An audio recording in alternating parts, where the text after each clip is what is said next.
वबरकातुहू नहमदुहु व नुसल्ली अला रसूलिहिल करीम अम्मा बाद अऊज़ु बिल्लाहि मिनश शैतानिर रजीम बिस्मिल्लाहिर रहमानिर रहीम व नुनज़्ज़िलु मिनल क़ुरआनि मा हुवा शिफ़ाउन व रहमतुल लिल मुमिनीन।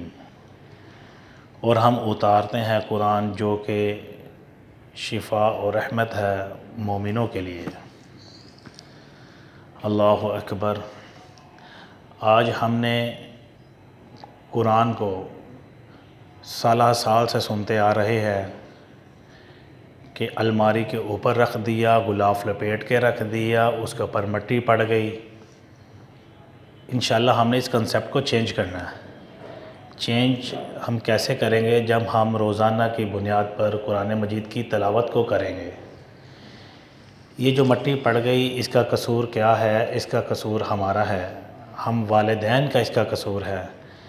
कुरान पे मिट्टी हम वालिदैन पढ़ने देते हैं, उसकी वजह क्या है कि हम कुरान को खोलते नहीं, हम कुरान को पढ़ते नहीं। जो हमारे बच्चे हैं वो हमें देखकर सीखते हैं।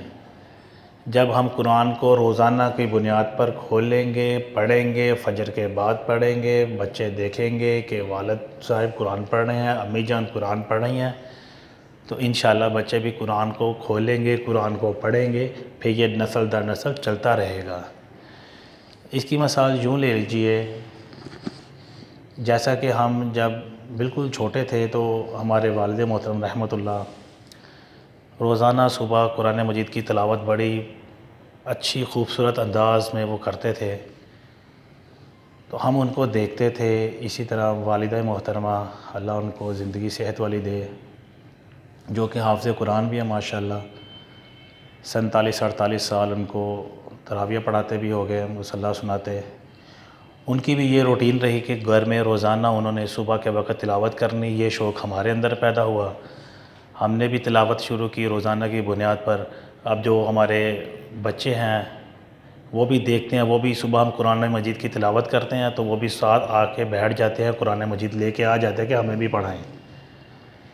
तो ऐसे इंशाअल्लाह जब हम रोज़ाना की बुनियाद पर तिलावत करेंगे कुरान मजीद को, तो फिर ये मिट्टी पड़ गई, गुलाफ के ऊपर मिट्टी पड़ गई, ये कंसेप्ट इंशाअल्लाह ख़त्म हो जाएगा। इंशाअल्लाह फिर नस्ल दर नस्ल कुरान मजीद आपके दिलों को मुनव्वर करता रहेगा। तो मेरी ये आज बस यही छोटी सी नसीहत है भाइयों के लिए कि आप सुबह के वक़्त जब भी टाइम मिले, लेकिन घर के अंदर एहतमाम इसका ज़रूर करें, तिलावत कुरान मजीद करें, लाज़मी करें, फजर के वक़्त करें। इंशाअल्लाह इसमें बड़ी बरकतें, बड़ी रहमतें होंगी। और ये जो है ना बीमारियाँ, अल्लाह कुरान में कह रहा है हमने शिफ़ा और रहमत बनाकर भेजा किसको? इस कुरान को।